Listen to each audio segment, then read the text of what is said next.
대한 대답을 들어보도록 하겠습니다. 안내해 주시면 감사하겠습니다. 함께 들어가 볼까요? 네.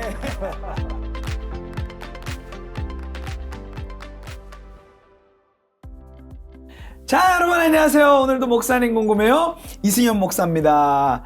오늘도 우리 성도님들이 궁금해할 내용들을 담아서 카메라를 켰습니다. 오늘은 사실 성도님들이 궁금해할 내용보다 사실 제가 궁금한 내용입니다. 정말 우리 목사님 하면 설교에 대한 이미지가 굉장히 많이 떠오르는데요. 오늘은 주제가 바로 뭐냐? 목사님, 예수님을 보여주는 설교에 대해서 얘기해 주세요 라는 주제입니다. 정말 궁금하고 벌써부터 기대가 됩니다. 오늘도 우리 귀한 답변을 주실 진짜 우리 설교학 정말 이 박사만이 아닙니다.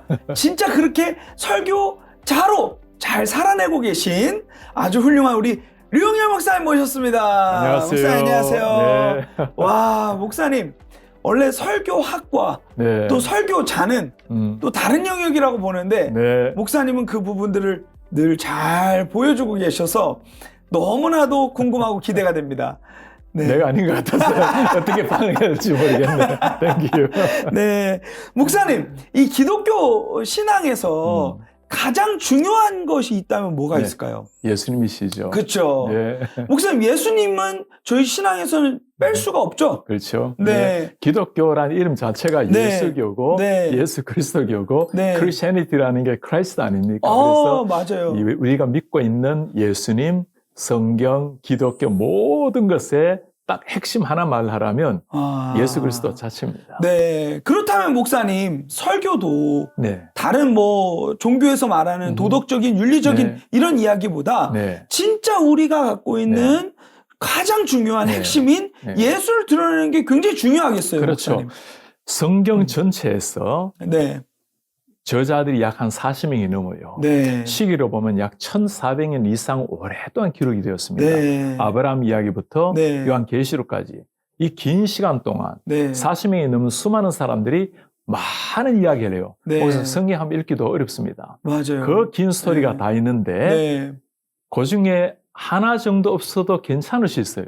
네. 그런데 이거 없어버리면 다 무너지는 게 있어요. 그게 예수 그리스도예요. 맞아요. 구약에는 예수라는 이름도 나타나지 않잖아요. 네. 그러나 예수 그리스도 빼버리면 네. 구약 자체도 다 사라져버리는. 그러니까 모든 성경을 약탕기에 꽉 짜서 네. 약 한 그릇을 딱 내민다면 그게 뭘까? 그게 예수 예수님. 그리스도라는 한 그릇의 이야기입니다. 그렇다면 목사님, 제가 또 질문을 드리고 싶은 것 중에 하나는 성도님들도 아마 이 질문을 네. 가지실 것 같아요.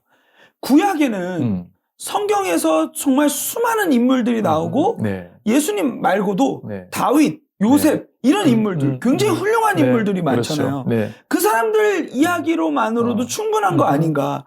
왜 예수님까지 어허. 나아가야 하는가? 이 질문이 또 들 수도 있는데요. 그 불만이에요. 그렇죠? 아닙니다. 불만 아니고. 아닙니다. 오케이. 네. 혹시 네. 다윗 같은 훌륭한 왕이 없죠. 아브라함 같은 사람, 네. 또 요셉 같은 사람. 그런데 구약에 많은 인물들이 나오는데 이 네. 사람들이 기록된 목적이 뭔가라는 겁니다. 이 사람들이 나오게 된 목적은 그들의 뛰어난 업적을 보여주는 게 아니고 무엇을 네. 했다는 걸 보여주는 게 아니고 이 사람들의 모든 생각 또는 행동, 삶들은 네. 다가오실 예수님까지 보여주는 통로가 된다는 거예요. 자, 예를 들어서 네. 다윗 같은 경우 다윗은 네. 아주 위대한 성문이었습니다. 네. 영토로 확장했던 위대한 장군이기도 네. 했고 하나님 앞에 진실하게 잘 살았던 분이기도 했고 네. 그런데 그 다윗은 어찌 보면 구약 시절 때 진짜 예수님 정도의 수준의 존경받았던 맞아요. 사람인데 맞아요. 그러나 다윗을 통해서 하나님이 보여주려고 하는 것은 네. 언젠가 다가올 예수님을 보여주려고 하는 통로가 된다 했는데 네. 자, 예를 들면 사무엘하 7장에 보면 네. 다윗 보고 너의 왕국은 영원하리라고 했어요. 사실 안 그렇잖아. 다윗 그쵸, 뒤에 보면 맞아요. 솔로몬이 지나고 네. 남유다 북이스라엘 나뉘어지잖아요. 네, 네, 그러면 네. 영원한 왕국이 된다 했는데 이게 무슨 말인가?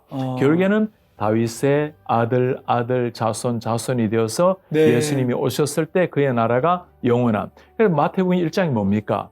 아브라함과 맞아요. 다윗의 자손 예수 그리스도의 세계라. 맞아요. 그러니까 예수 그리스도가 음. 약속된 다윗의 언젠가 네. 자손으로 와서 네. 영원한 하늘나라를 보여줬다는 거죠. 네. 그리고 예수님께서 처음에 했던 설교가 뭡니까?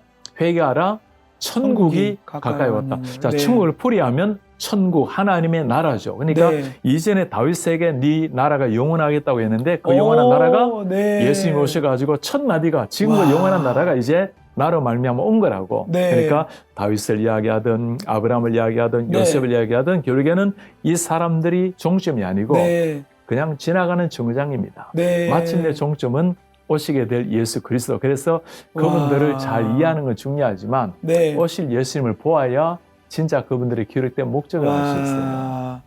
그쵸, 목사님. 그러면 성경을 쭉 읽어가면서 특별히 구약을 읽을 때는 진짜 이러한 맥락으로 우리가 성경을 읽어내가야 될 텐데 구약을 읽을 때 예수님이 출연을 안 하시잖아요. 그렇죠. 근데 그럼 예수님은 어떻게 찾아야 돼요? 예수님 출연 안 했다. 굉장히 전문적인 용어가 나오는데 자, 중요한 질문이죠. 네. 많은 성도들도 목사님 구약에는 예수라는 이름이 없는데요. 네. 예수님 때문에 구원을 얻는다고 하는데 구약 사람들은 또 어떻게 되는 겁니까? 네. 자, 구약의 예수란 이름을 좀 먼저 살펴보면 히브리어로 예수란 이름은 예슈아라고 불러요. 네. 여호수아 이름이 예슈아였습니다. 네. 네. 그러니까 예수란 이름이 없지는 않았죠. 그죠? 네. 자, 그러나 실제 예수란 이름은 마태복음의 천사가 네. 아들 낳으리니 이름을 예수로 하라. 자, 이 와. 예수를 구약에도 알았겠는가? 당연히 몰랐죠. 네. 그럼 어떻게 구약 사람들이 예수라는 것을 알았을까? 네. 구약 사람들이 예수에 대한 개념은 언젠가 다 오실 하나님의 메시아, 네. 하나님의 아들. 네. 자, 그게 어디서부터 나오냐 하면 인간이 타락하고 나니까 네. 타락했을 때 하나님이 구원을 약속을 하시잖아요. 네. 누구를 약속하십니까? 오실 메시아, 오실 네. 예수님을 약속하시는데 네. 우리는 오실 예수인데 그때는 오실 메시아겠죠. 네. 자, 예를 들어 창세기 3장 15절에 여인의 아들이 네. 뱀의 머리를 박살낸다. 우리가 잘 알고 있는 맞아요, 구절이잖아요. 맞아요. 네. 이때 여인의 아들이 누군가, 여인의 후손이 누군가 네. 우리는 알고 있죠. 네. 그럼 구약 사람들은 그분이 누굴까? 네. 계속 궁금해하는 네. 겁니다. 그런데 그 여인의 후손 메시아 하나님의 아들 네. 그 이름이 계속 오는 거예요. 자, 이게 아브람 때도 오고 네. 아브람 때는 뭐로 나타나냐면 너의 씨로 말미암아 천하 만민이 복을 얻을 것이라. 아니 아브라함이 천하 만민의 복의 근원은 아니죠, 네, 그죠? 네, 네. 그러니까 아브라함으로 말미암아 언젠가 오게 될 메시아. 네. 아까 말씀드렸던 다윗 같은 경우도 네. 그로 말미암아 영원히 이루어질 왕의 나라, 왕국. 모든 구약의 말씀이 네. 오실 메시아를 향해서 나아가고 있는 네. 거대한 장강, 거대한 강줄기가 똑같아요. 네. 그 강줄기의 이름은 예수란 이름은 아니지만 네. 메시아, 하나님 아들, 그리고 빛의 사자, 그리고 여인의 아들, 네, 또 네. 처녀 아들 낳으리니, 네. 또 낙이 새끼 타고 오는 네. 예수. 그래서 다양하게 나오잖아요. 그래서 네. 구약에는 예수라는 이름보다는 네. 예수님에 해당되는 다양한 이름이 나왔고, 와. 그래서 그분을 바라보면서 메시아를 네. 기다리는 거예요. 그러면요, 목사님, 실제적으로 다양한 구약의 본문 중에 이 본문을 통하여서 예시로 한번 예수님을 보여주실 수 있으실까요? 아, 그렇죠. 네. 사실 목사님, 네. 이걸 신학적으로 좀 이해한다면 네. 우리 성도님들도 쉽게 이해할 수 있는 네. 신학적인 거 하나 이야기하면 네. 구약의 모든 사람이 네. 예수님을 가리킨다고 해도 과언이 아닙니다. 네. 모든 사람이요. 네. 자, 예를 들어서 제일 처음에 나온 인물이 누굽니까? 아담입니다. 아담과, 네. 자, 아담이 예수님을 가리킵니까? 바울이 뭐라 말합니까? 아담은 오실자의 표상이라. 맞아요. 이게 뭐지? 아담은 맞아요. 오실자 누굽니까? 그분이? 예수님. 예수님이에요. 네. 오실자의 표상, 네. 그 모델이라. 그러니까 그러면 왜 아담이 오실 예수님을 보여준단 말인가? 이제 고민해 봐야 되겠죠. 아담은 하나님이 만드신 첫 인물입니다. 네. 하나님의 형상과 모양을 그대로 완벽하게 가지고 계시는 네. 예수 그리스도. 네. 자, 아담이 한 일이 뭘까요? 아담은 동산을 다스렸습니다. 네. 다스리다라는 것은 본래 왕이 할 수 있는 일이거든요. 맞아요. 목사님, 왕이란 이름이 히브리어로 기억납니까? 말렉, 아비멜렉이란 말이 있잖아. 그쵸. 왕이란 말이거든요. 네. 다스리다란 말이 말렉인데 네. 말락이 되면 비슷한 발음이잖아. 네. 말렉은 왕이고 네. 말락은 다스리다. 그러니까 다스리는 거는 누가 하는가? 왕이 하는 거예요. 네. 자, 아담에게 너 다스리라고 말할 때 아담이 누구라는 거예요? 네가 왕이란 왕적인 네. 존재라는 거예요. 네. 그런데 아담은 왕적인 존재였지만 실제 왕은 누구십니까? 당연히 예수 맞아요. 그리스도죠. 네. 하나만 좀 더 얘기해 볼까요? 아담이 왜 범죄했죠? 왜 무너졌죠? 먹지 말라 한 맞아요. 선악과를 먹은 겁니다. 네. 이걸 가지고 예수님께로 연결해 볼까요? 사탄은 아담을 먹는 걸로 무너뜨렸어. 네. 예수님께서 오셨을 때 사탄이 시험하잖아요. 첫 시험이 네. 뭡니까? 이 돌을 떡으로. 떡이 되게 하라. 네. 옛날 그거야 그대로. 와. 아담에게 주었던 그 유혹을 예수님께 똑같이 주는 와. 거예요. 근데 아담은 동산 모든 걸 먹을 수 있는 상황에 범죄를 했고 예수님께서는 40일 금식을 했으니 목사님 네. 정말 그 둥근 돌이 마치 빵처럼 와. 보였을 거야. 네. 그런데도 불구하고 사람이 떡으로만 살 것이 아니라 하나님의 말씀으로 산다. 그러니까 아담이 무너진 먹는 것을 예수님께서는 그걸 극복하심으로 오히려 말씀을 하나님을 경외하라고 네. 가르치니까 아담의 모든 것이 오실 예수님을 보여주는 이걸 우리 예표라 그러거든요. 네, 네, 네. 하나만 더 간단히 네. 얘기해 볼까요? 우리가 너무나 잘 아는 아브라함 네. 누구를 바쳤습니까? 바쳤죠. 이삭을 바쳤어요. 네. 자, 이삭을 번제로 바쳤을 때 하나님께서 그러지 말라고. 네, 네. 이제 내가 너의 믿음을 알겠다고. 네. 자, 이걸 가지고 우리는 어떻게 예수님을 이해할 수 있을까? 아브라함이 이삭을 바치는 것은 마치 하나님께서 우리를 위해서 당신의 아들을 내어주시는. 네. 그런데 이삭은 살아났지만 네. 하나님께서 예수님은 정말 우리를 위해서 번제가 되게 하신 거예요. 그러니 이삭은 다가올 예수님을 보여주는 거죠. 네. 그래서 모든 이 구약의 스토리들이 다가오실 예수님을 때로는 와. 긍정적으로, 네. 때로는 좀 부정적으로 보여진 경우도 있어요. 예를 들어서 악한 왕들이라면 와. 진짜 선한 왕은 누구신가? 맞아요. 그래서 구약의 인물들을 읽을 때 또는 사건들을 읽을 때 네. 제도 같은 걸 읽을 때 네. 그냥 구약의 제도로 끝나는 게 아니고 네. 십계명 살인하지 말라? 나는 살인 안 하고 네. 이게 아니고 우리 마음속에 형제를 보고 미워만 해도 살인한다고 하는데 맞아요. 그러면 네. 나도 살인한 자인가? 그러면 나는 누가 필요합니까? 이 용서받아야 될 누군가 필요한데 그래서 십계명을 읽는데 누가 보여요? 예수님이 보이는 거예요. 그래서 모든 구약 율법은 우리를 예수님께로 인도하는 초등 교사라. 그래서 구약을 어떤 걸 읽더라도 아까 인물 얘기가 바라 했는데 인물뿐만 아니라 제도나 사건이나 뭘 보더라도 이것이 예수님께로 연결된다고 보면 눈이 반짝이에요. 그러니까요. 예수님께서 이게 어떻게 나타나시는가. 네. 목사님께서 늘 이제 설교자들에게 강조하시는 부분이 우리는 그 태양빛을 반사시키는 자들이라고 강조하시잖아요. 네. 마치 진짜 빛이신 예수를 성경을 통하여서 성도들에게 반사시켜 주는 것이 저희의 역할이겠어요. 착한 학생입니다. 우리는 달이요. 네. 하나님은 태양이요. 네. 말씀은 태양이요. 예수님은 태양이요. 네. 자, 달이 할 수 있는 역할은 태양의 빛을 받아야 달이 빛을 반사하는 거예요. 네. 자, 우리는 달과 같은 존재입니다. 네. 태양이 없으면 무예요. 네. 허감이에요. 네. 우리가 해야 될 일은 충만하게 태양의 빛, 그리스도의 빛을 받아서 네. 예수 누구인지를 보여주는 거. 네. 잘 보여줬다고 예를 들어서 우리 목회자들 같은 경우는 네. 참 하나님의 은혜로 잘 보여줘서 교회가 막 커졌습니다. 네. 자랑할 게 있습니까? 아무것도 없어. 왜냐면 우리는 허감일 뿐이에요. 그렇죠. 하나님이 빛 비춰가지고 당신이 나타난 맞아요. 거지. 우리는 그저 잘 못 비춰서 미안할 뿐이지. 그래서 주님 제가 깨끗한 달이 되어서 구름이 하나 없는 달이 되어서 당신을 그대로 비추게 도와주세요. 네. 그게 우리 역할이에요. 맞아요, 목사님. 목사님, 근데 설교를 듣다 보면 어떤 설교는 내가 이렇게 열심히 좀 해봐야 되겠다. 다시 잘 살아봐야 되겠다. 이것도 굉장히 중요하지만 어떤 설교는 그 목사님 말씀하시는 것처럼 예수님이 정말 선명하게 드러나서 나 같은 사람을 위하여서 정말 구원하시기 위해서 저렇게 예수님이 하나님이 열심을 내셨구나 라는 것이 느껴지는 또 설교들이 있어요. 근데 저는 이 후자가 저는 굉장히 파워풀하지 않을까 당연하죠. 싶어요. 그럼요. 사실 우리가 열심 내어서 찾아내고 또 연구하고 다 중요합니다. 그러나 사실 열심이라는 것은 우리 열심보다 하나님 열심이에요. 하나님께서 타락한 인류를 그냥 두지 않으시고 구원하시기 위해서 하나님의 역사가 쫙 장대가 흘러가는데 사람이라는 게 한마디 하면 딱 알아들어야 되는데 못해. 그러니까 계속 하나님의 그 열심이라는 게 인내, steadfast love, 헤세드의 끝없는 사랑, 그리고 참고 또 자비하심으로 기다리고 야 정말 오죽했으면 하나님이 호세아 보고 고멜 데려와서 아내로 삼으라 하겠어요. 고멜이 누구예요? 그게 타락한 이스라엘이야.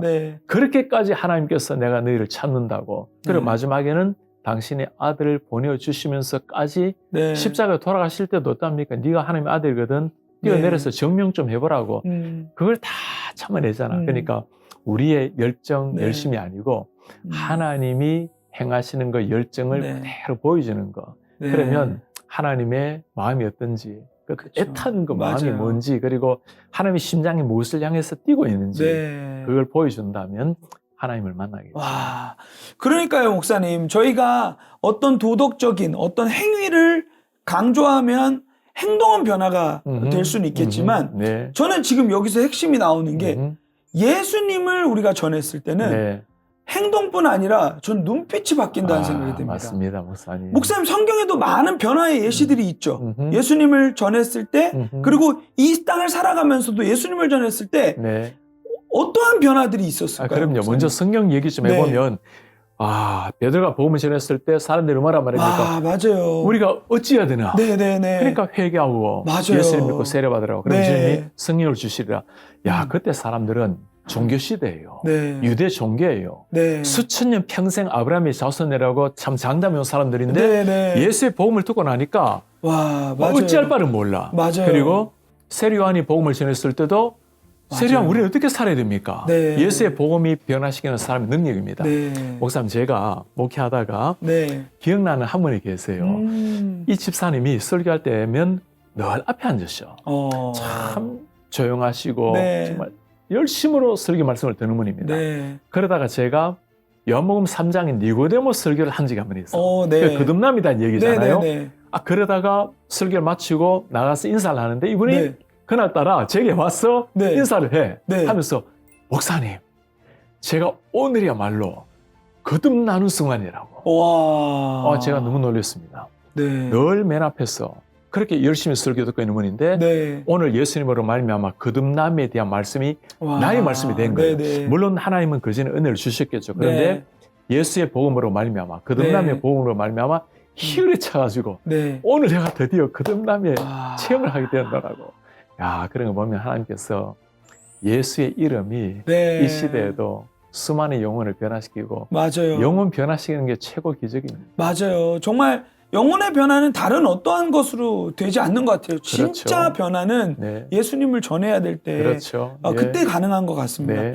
목사님, 그렇다면 이제 마지막 질문으로 이제 주일 강단에서 이렇게 목사님이 예수님을 보여주기 위해서 드러내기 위해서 이렇게 너무도 열심히 고군분투 하신다는 것을 오늘 배웠어요. 그렇다면 이제 설교를 듣는 네. 예수님을 이제 본 자들이 어떻게 살아야 하는지가 중요한 숙제인 것 같아요, 그렇죠. 목사님. 어찌 보면 성도들에게는 제일 중요한 숙제인데 그렇죠. 목사님, 믿지 않은 세상 사람들은 네. 우리 마음속에 예수가 있다는 걸 볼 길이 없습니다. 유일한 길은 살아내는 삶 자체밖에 없어요. 나의 말, 눈빛 하나, 태도 하나, 행동 하나, 모든 삶이 예수 그리스도를 드러낼 수 있는 향기가 될 수 있다는 이거는 부담이기도 하지만 영광스러운 특권입니다. 어떻게 우리를 말하며 우리를 통해서 그러니까요. 예수님이 나타나시는가? 네. 세상에서 가장 뛰어난 성경 번역이 있다면 우리말도 번역이 잘 되어 있어요. 네. 책의 번역은 성도의 삶 자체입니다. 와. 우리가 걸어다니는 성경이야. 네. 그래서 삶을 통해서 내가 주인이 아니고 내 속에는 네. 예수가 주인이라는 것. 그리고 네. 내가 내 성향대로 내 기질대로 살아가지 않고 말하지 않고 네. 예수님의 통로라는 것. 네. 직장에서 일할 때도 그냥 주어진 일 정도보다는 네. 조금 더 열심 내고 탁월하게 해서 이게 다 뭡니까? 내 속에는 예수 그리스도를 드러내는 하나의 통로라는 것. 저 외국의 아프리카에 선교 가는 것도 굉장히 중요합니다. 네. 어쩌면 더 중요하다면 내가 서 있는 자리에서 내 속에는 예수 그리스도를 보여주는 선교사적 삶을 살아내는 것. 진짜 우리가 예수 그리스도를 사랑하고 예수님의 설교를 사랑하고 한다면 우리로서는 삶을 통해서 드러내는 것만이 하나님 앞에 보답하시는 길 같아요. 목사님, 진짜 이 읽는다는 것이 그냥 문자적으로 말씀을 읽는 것이 아니라 삶으로 예수를 읽어내는 것이 우리가 살아내야 될 삶이 아닌가 싶습니다. 네. 정말 저도 그 글귀를 본 적이 있어요. 정말 우리는 성경을 읽지만 세상은 성경을 읽는 우리를 읽는다. 목사님, 정말 예수님을 잘 읽어내고 삶으로도 예수님을 읽어내는 사람들이 되겠습니다. 목사님, 오늘도 감사합니다. 감사합니다.